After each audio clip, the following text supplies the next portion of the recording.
On s'y prépare sereinement.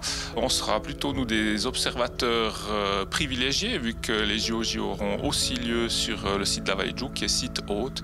Donc on est plutôt serein, on est content parce que la neige arrive, donc c'est plutôt de bon augure. Ça fait 2 ans que les JOJ sont dans tous les esprits et puis on a eu différentes actions.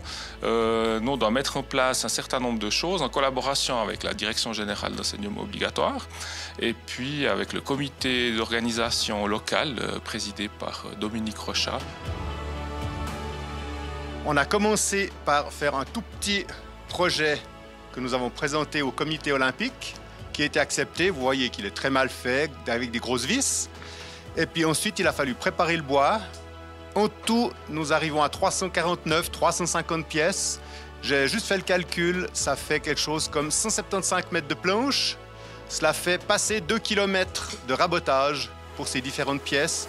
Et en calculant en gros, il y a 4500 pièces à peu près pour faire la totalité de ces crécelles.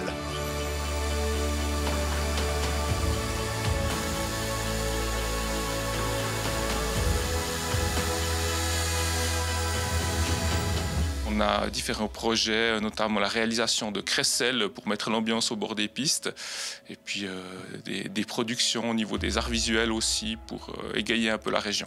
Le point de départ a été en fait des photos noir et blanc qui vont être exposées, agrandies, qui appartiennent à Laurent Donzé, qui vont être exposées dans les commerces de la vallée.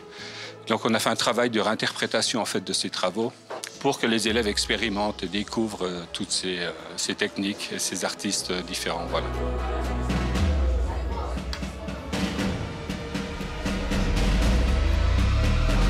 Essentiellement, nous, ce qu'on essaie d'appuyer, c'est les valeurs de l'olympisme. Donc l'amitié, le respect, l'excellence, on essaie d'appliquer ça au quotidien avec nos élèves. Et puis on profite des Jeux olympiques pour parler de ces valeurs. C'est pas vrai, j'ai pas dit ça.